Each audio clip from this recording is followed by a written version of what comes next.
Welcome to a new test and teardown video. This is the last of my snap together Hewlett-Packard instruments. This one is also a 5300B measuring system. So that means the display unit is exactly the same as the previous video. So I'm not going to go into detail about that one.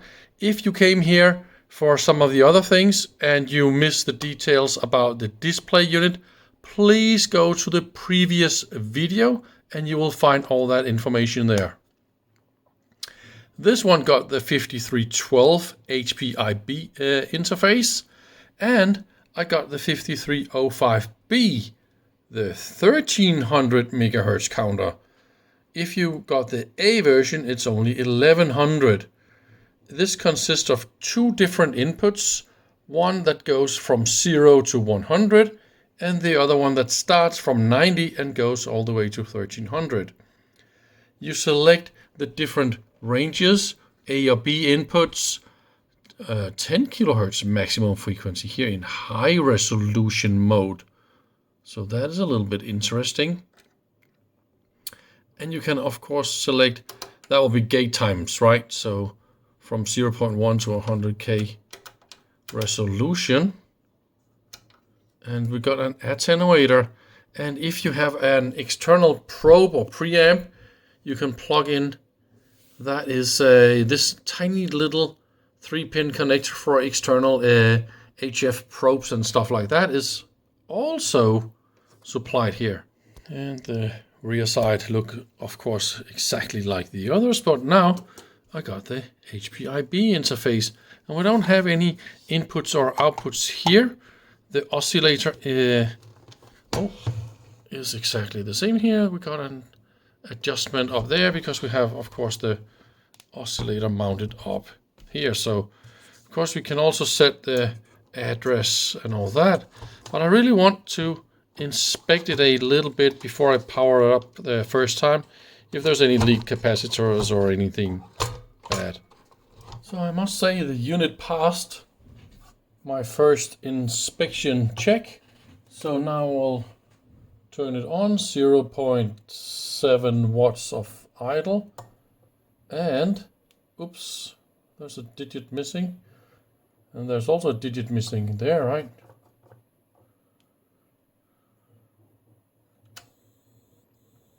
Oi. It is not supposed to listen to sound like that. Did you hear what happened? When I went over to B, you could hear and see some was blinky, but I also saw the main power usage just went all the way through the roof. Let's try again and then do it real fast. So this is the 15 watts, and now I enable channel B just for a quarter of a second, okay? See? 50 watts. So I mean, there's definitely some shorted stuff in the B counter. So that means we can't do that one. So that's only 12 watts, and then it's disabling everything here. It should reroute clock, by the way, so you will have some check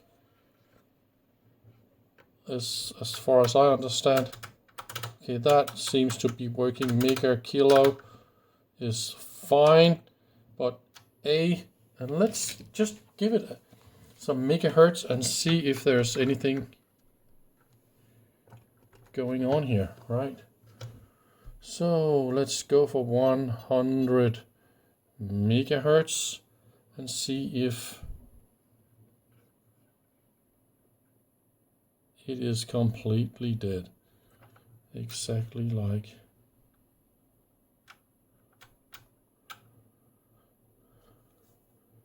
also just crank it up.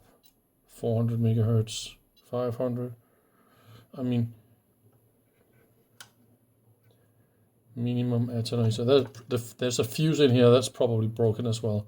So yeah, this one is super dead, and that is good. Now I at least have something funny to play with for the next couple of hours. It's always a lot of fun to do some testing, front panel testing. So by removing the HPIB and by plugging in the other readout module I got. So here is what I've done so far. I got now 100 megahertz input, and see if I remove the input, it stops. So it detects my input, and that is good news. Then I know the fuse is not broken. I know it goes all the way in, and see, it responds to my attenuator as well. So all the analog stuff seems to be okay. So now I got a input and it's counting, and if I play a little bit here, see, nothing happens. That dot up there, by the way, is the overflow indication. And I don't see any change in, see, and then it stops and it's gating. And let's go to 1 second. Nope. You see, it is still the overflow. Oh, I can also hit reset here, right? But that C is the counting kind of information. And there's also another funny thing is we got a digit that is blanked. That is probably normal because we're using this module probably. Yeah, but still I have some shorted stuff here in the B section. I need to go and see if I can find a schematic of this counter. Otherwise, I'm a little bit lost. What do you know? I got a problem in the other top unit, and by going backward and forward here a few times and playing a little bit with the A/B settings here, this shorted B is now gone. And here is A with 100 megahertz input, and it is counting now with this display unit on top. The other one I got is not counting, so there's definitely something wrong with the other one. Then I can fix that one too. This is such a good day for me, really. So, okay, A input is working, 100 megahertz. Let's try and crank this up and see what happens. 200, 300, 4. Yeah, that is, of course, this little annoying, and this is 500, yeah. So we can probably, okay. Oh, look at the, so that is 500. It's probably going, yeah, see? Now it is really, really fast. That is great. Let's try the B input if that is working as well now. Over in B, we give it 1 megahertz, and it says 1 megahertz immediately. How nice. So that one should go to 100. Let's crank in 100 megahertz, and it works as well. Hey, let's see if there's any margin. Okay, yeah, okay, and then it stops. 160, 40, 120. Okay, 120, and then it works. And 130, no. Okay, so 120 maximum, we go back to 100, that is the maximum. So then we have another special mode that is called the high resolution mode. That is what I wanted to see. And then it says maximum 10 kilohertz. So I say 9 kilohertz, just for the fun of it. So that is 9 kilohertz. And then what can we now do? We can probably go, oy, oy, oy, oy, oy. Look at that. So this is 9 kilohertz. This is 1 hertz. I know why. I know exactly what's happening now. It's going in period mode. So it's now using the input to gate the clock. And this is how you have a reverse system. And this is why I get super, super high resolution. So I can input, for example, 10 hertz. And then it will only take... No, I cannot. Why is that not working? Well, that sucks. Waveform, I should probably take a square wave. I should probably give it 2 more volts, right? Is there a minimum frequency for Huh? That's annoying. Okay, so the frequency of 10 hertz is not working. 100 hertz. Of course, I didn't read the manual. So, okay, that is 100 hertz. 100 hertz, and then it takes, let's try and change 200 hertz. Yes, and then 100 hertz. Okay, she's doing some blinkety update stuff. How cool is that? It's because it's doing everything in a really cool way and then calculating it back to frequency in hertz and all that. But I get a really high resolution here, and I can even do like this, and then it's going to take 10 seconds. But then I get one more decimal, right? So my 300 hertz is here, and now I have 3 decimals after hertz. How about that? That is nice. So I really think this whole unit here now really works. Just because, yeah, this is the problem. And yeah, great. Let's open it and have a look. So let's start with the HPIB interface. There's a shield here, so this is really boring. I need to figure out how to get that off. And it looks like it's just standard discrete components. Oh, maybe there's some nice IC there, but let's get the shield away. So here's the HPIB module. There's of course no fancy software or any microcontrollers or any such thing as what you see today. Just a lot of latches and stuff like that. Mostly it will be counters and latches and stuff, because this one is going to create a copy of what is going on.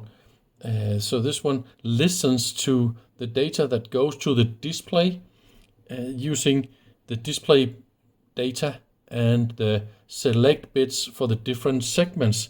All this is here in this connector, and this unit here just listens to all that, and then it can send it out on the parallel interface here when the correct address is asked for the data.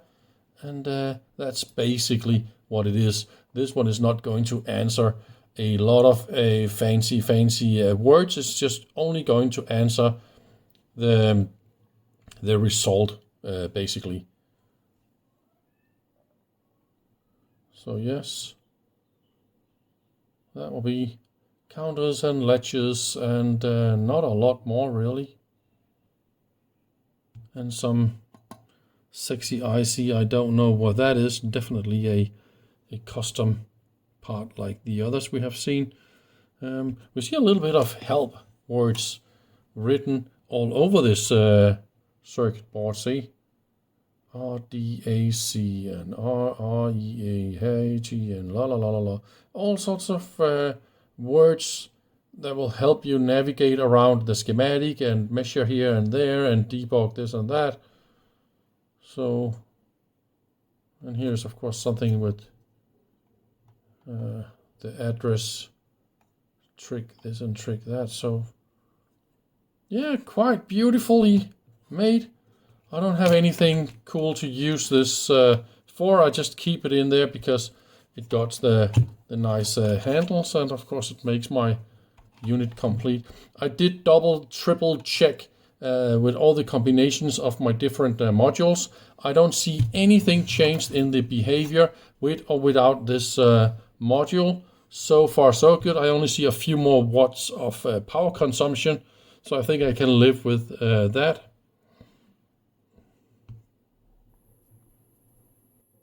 It's been driving me a little bit nuts about the broken number here. That digit out here was missing that segment. So yes, this is the original 7 segment, and here is the. Let's see if it cares to do. Hello, why don't you do that? Why is it always so difficult? Here you go. Fantastic. So this is the original number, and I just happen to have some others, and this is also from HP. It looks like they're even a year older, but this is a much more bright and nice and shiny type. And it also got those 2 decimal points that is needed, because if you look at the screen here, you will see that the 2 digits to the left, they're actually mounted upside down, because they for some reason want to use this upper left dot as the overflow indicator. And that was working in this one, but this digit is not working. So you can see here what I've done. This is number 9, because I am now in 9 megahertz input. So if I take out this one, and if I put in the original one, you will see that it is a little bit difficult to read number 9, right? And of course this upper left dot is of course working when you're in overflow. But that one was really annoying. But you need a dual dot type. And this is the original dot that is to the right, but the signal is here to the left. And that is not connected in this particular display because it's just not implemented, which is a little bit annoying because I really would like it to be on the left. The reason why I really want to use this one is that its brightness matches the old ones. And I tried a lot of, I don't know if you can see, I got a little bit of boxes with LED 7 segments, and I kind of save these from all sorts of old stuff for some reason, because you need old stuff that matches the same brightness. And here you go. Now you got number, oops, I pushed this one. Is that a problem? So now I got the same brightness, more or less. It is maybe a little bit brighter, but at least it's working. And then if I give it 10 megahertz, then I am of course now in 10 second gate time. You will now see that after those 10 seconds that I will have a dot, but I will not now have a dot in the wrong position, but I will still have it in this digit right there. So this will be my overflow indicator. I mean, I can live with that until I find a proper 7 segment. I cannot live with a 7 segment like this one. That is way too bright. That is not how we rock and roll here. See? I mean, it could have been nice if I had all of them, but I could only find 4. What a shame. Shame on everything. I could, of course, paint it black, and I mean, no, it's gonna be terrible solution. But anyway, that was my, oh yeah, here. Those LEDs here in this indicator over here, they are so dim. I mean, the camera picked this up really good. However, it is very dim to my eyes. I think I should be able to pull these off, and then you will have 3 normal red LEDs in here. So I definitely want to change all those 6 LEDs. If I could get these off.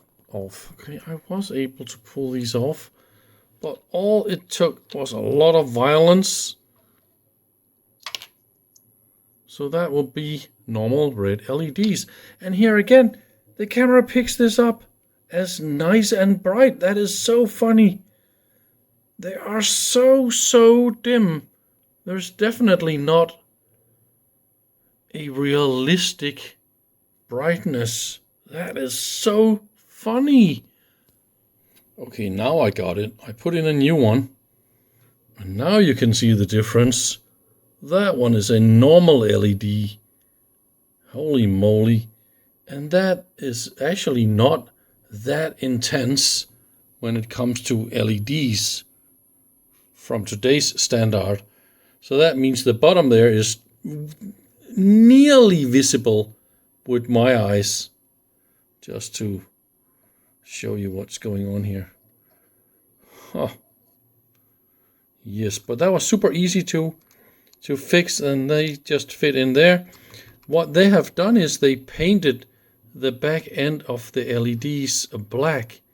And that is, of course, not to shine into the PCB here and lit up this entire area here.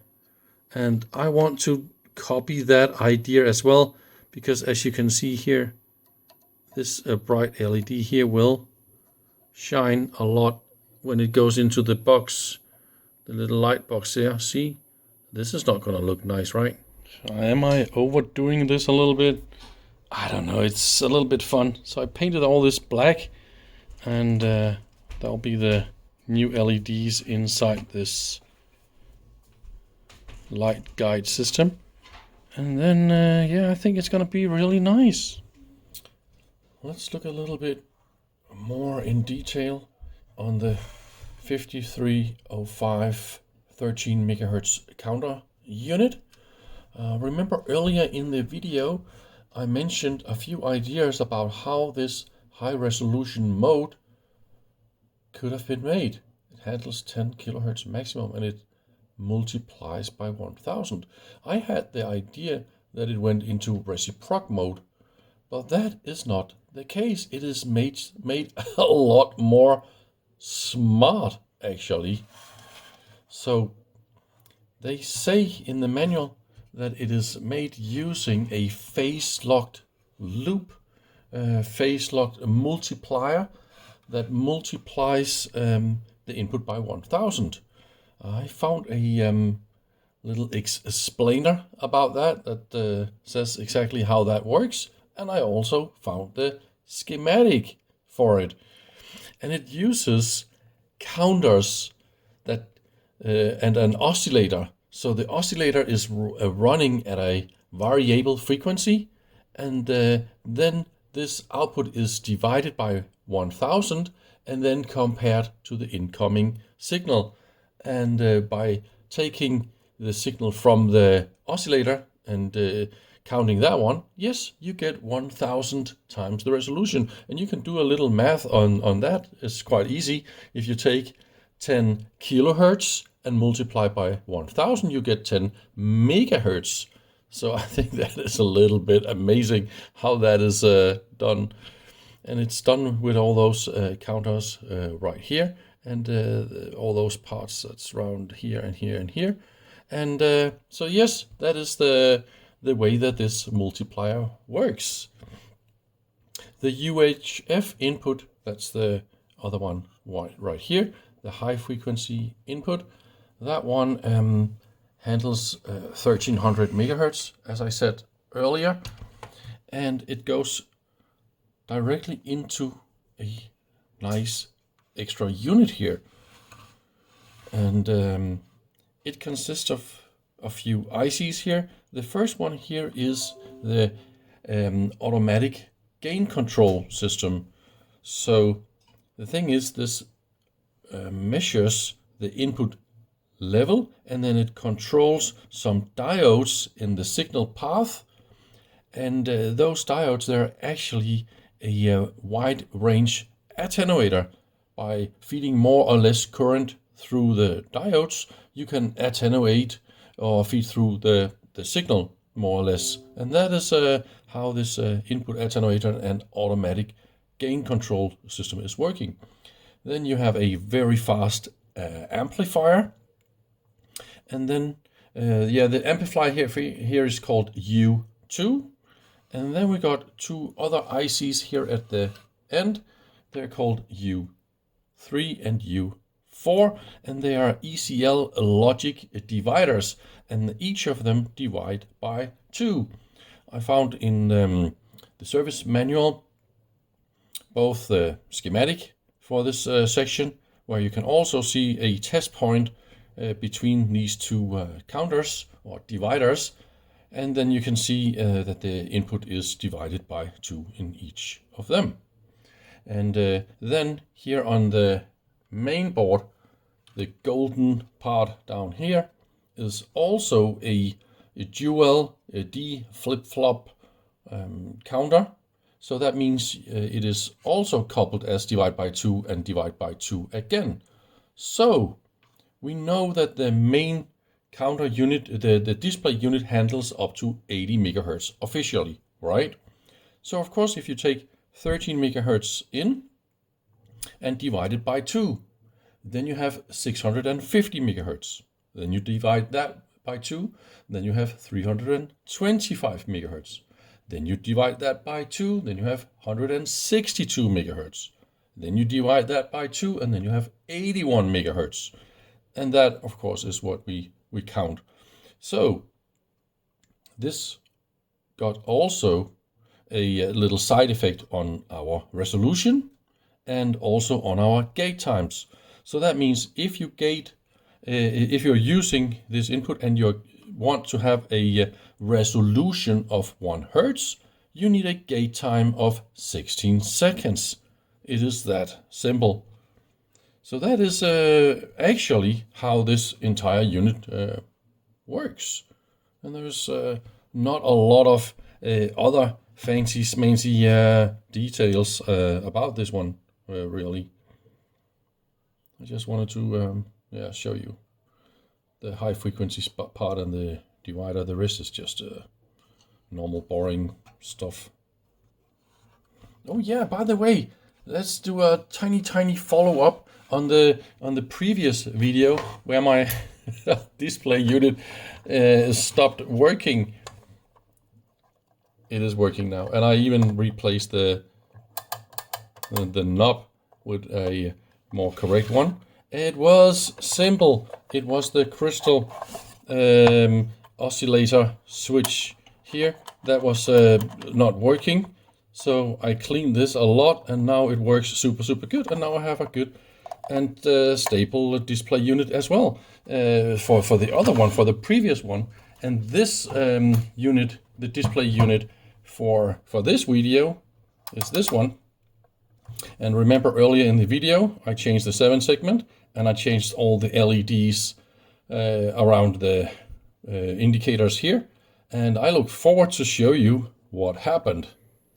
So here's what I wanted to show you guys. Now with all the LEDs are fixed up here, and I got new bright and shiny LEDs up here. So I really like that one now.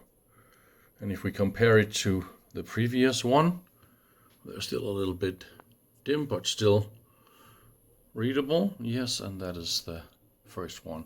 So that concludes this video. Thank you very much for watching. Please come back soon.